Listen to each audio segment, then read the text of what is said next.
pessoal, esse vídeo é sobre o estágio 4, estaremos falando um pouquinho sobre a produção textual, né, desse estágio. O assunto que foi colocado lá na nossa folha timbrada é o processo de alfabetização nos anos iniciais do ensino fundamental. Então, você vai ter que estar falando sobre esse processo, sobre a importância dele para a criança, o quanto a criança, após alfabetizada, consegue ter um novo olhar de mundo, né? Enquanto acaba ampliando sua visão do que acontece, do que tem, o quão importante é a criança poder pegar, passar num local e tô lendo as letrinhas. Então é nessa base que você tem que estar fazendo o teu texto, sendo que assim, ó, o formato do texto é aquele padrãozinho, né? Aquele texto, aquele artigo científico bem quadradinho, que é feito de introdução, desenvolvimento, conclusão e depois as referências. Na introdução e na conclusão, você não pode estar fazendo citação. A introdução, eu gosto muito daquele exemplo que a professora Eliana andou passando lá nas aulas que ela deu, né? Que tem o objetivo, melhor, começa, né, pelo tema, pelo subtítulo, tem o objetivo, tem a justificativa e tem aquela problemática que você vai estar respondendo ao longo do teu texto. É uma maneira muito fácil de você estar fazendo uma introdução boa e não errando. E ela tem que ser de 5 a 8 linhas. Então, preste atenção também na quantidade de linhas. O desenvolvimento, eu costumo dizer que a quantidade de perguntas é a quantidade de parágrafos que a gente deve ter, porque lembra que cada parágrafo a gente vai estar mudando se a gente mudar de assunto. Então, basicamente são 2 parágrafos. O primeiro é: qual a importância do processo de alfabetização nos anos iniciais do ensino fundamental? Imagino que o melhor material para já estar fazendo a leitura e estar pegando informação seja a BNCC, mas apesar da BNCC, lá no material da disciplina, a professora deixou mais 4 materiais e também deixou outro na própria referência. Se você estar pegando, copiando essa referência e jogando no Google, você vai estar vendo que ela colocou um material da Nova Escola também, muito interessante para estar fazendo a leitura, para poder, numa dessa, estar usando uma citação de lá. E se eu estiver utilizando citação de lá, a referência já está da maneira correta e certa para você estar enviando depois. Caso contrário, se não utilizar, tem que estar tirando de lá, tá bom? O segundo parágrafo fala que, enquanto futuros pedagogos, lembre que não está perguntando o que os pedagogos devem estar fazendo, está perguntando para você, enquanto futuro pedagogo, que reflexões você pode fazer sobre o processo de alfabetização como foco da ação pedagógica nos anos iniciais do ensino fundamental.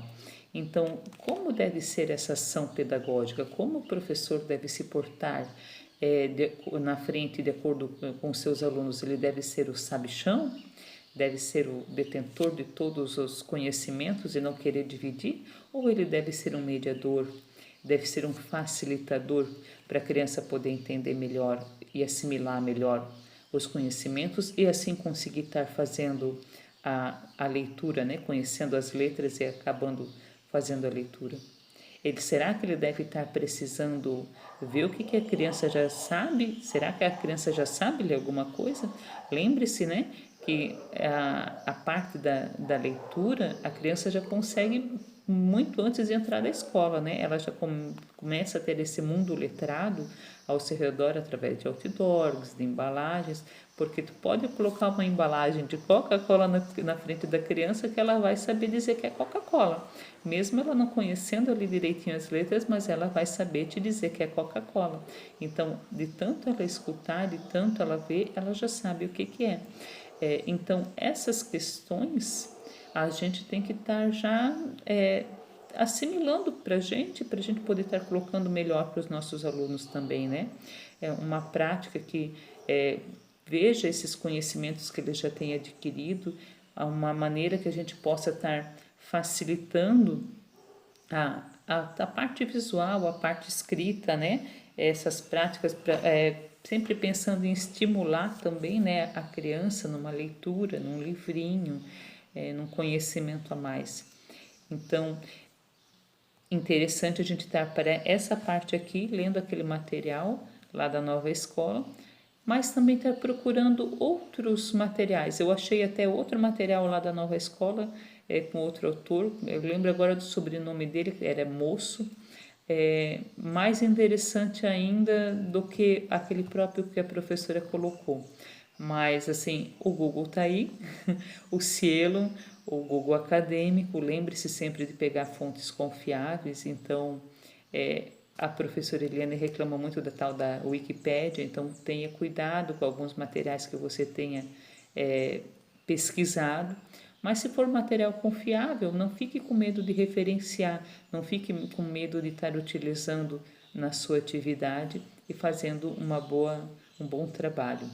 Preste atenção sempre na questão dos parágrafos, que eu vejo que tem bastante pessoas com essa questão de dificuldade dos parágrafos. Citações, elas são feitas de duas maneiras, a direta e a indireta.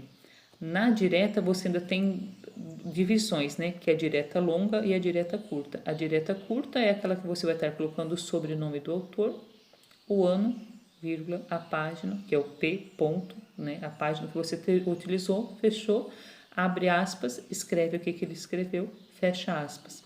Quando a tua citação for maior de 3 linhas, ela ainda tem que ser aquela questão da recuada, 4 centímetros, você vai diminuir o tamanho da letra, que vai ficar 11. O espaçamento vai ser menor, que vai ser simples, né? Ou 1,0. Tem a questão dos espaços antes e depois da citação que você tem que estar prestando atenção. Nada de deixar um texto apertado, comendo espaço antes e depois, porque eles vão descontar, eles vão perceber que você exagerou nas palavras e não deu o espaço que chega, que não foi simplesmente um equívoco seu. Então, tenha cuidado nesses detalhezinhos. E lembrando também a citação indireta, que é aquela que você vai estar lendo o material, vai estar colocando o sobrenome do autor, abrindo parênteses, o ano, fechando parênteses, escrevendo a mesma ideia do autor, mas com as suas palavras, com seu, no caso, com o seu entendimento, mas no entendimento dele, né? Não fugindo do que ele está falando. E não adianta você estar numa dessa... pegando algum material num livro ali e estar escrevendo com as tuas palavras e não referenciar, porque pode dar problema. Como pode estar passando meio despercebido, mas é difícil. Dê os créditos aos autores, tanto faz se for de forma indireta ou indireta, e com certeza o seu trabalho vai ser bem valorizado. E na conclusão, né, não vamos esquecer da conclusão, também gosto muito daquele exemplo que a professora Eliane dá, mas, assim, além daquele exemplo, a gente tem que prestar atenção que na nossa folha timbrada a gente tem uma pergunta para a gente estar respondendo na conclusão, que é: por que compreender sobre o processo de alfabetização se faz necessário? Imagino que se a pessoa pretende ser professor, principalmente dos anos iniciais ou até mesmo da educação infantil, ela tem que saber o porquê que se faz necessário, né? Por que é tão importante a criança aprender a ler, aprender a escrever, aprender a ver o mundo com os outros olhos sem depender de ninguém. Não vou estar fazendo nenhuma explicação para não dar problema, porque já fiquei sabendo que a Unicesumar andou reclamando em algumas lives de muitas pessoas com trabalhos muito similares, com palavras muito parecidas. Eu espero que não seja nenhum dos que tenham me assistido até aqui, porque assim, eu pretendo instigar vocês à busca e à procura, e não a numa dessa só se fixar nesse ponto que de vista meu, né, que eu tenho falado, até onde que eu tenho tido um pouquinho de cuidado nos vídeos aí que eu tenho feito para não deixar o pensamento só fixo nisso, porque não é porque é o meu entendimento que é o correto, né? Cada pessoa tem um ponto de vista, cada pessoa analisa uma situação de maneira diferente. O que para mim pode ser correto, para outro pode não ser. O que para mim pode ser bonito, para outro pode ser feio. Então, leiam, pesquisem, anotem as partes que vocês acham importante. Eu gosto de fazer assim, quando eu acho uma frase bastante interessante, eu copio no meu caderno e deixo a citação, às vezes até salva no telefone. Eu tenho um grupo que eu fiz só para mim, para deixar os materiais que eu acho interessante. Então, quando eu estou fazendo essas pesquisas para texto, eu mando todos esses links lá para esse grupo que tá só eu sozinho, e daí fica fácil. Eu tenho escrito no caderno a informação, se eu precisar referenciar, eu tenho tudo lá salvo, com os links tudo certinho, não vou precisar me bater para ficar procurando depois novamente. Então já tá aí uma dica. Até a próxima, espero que vocês tenham gostado, tá bom?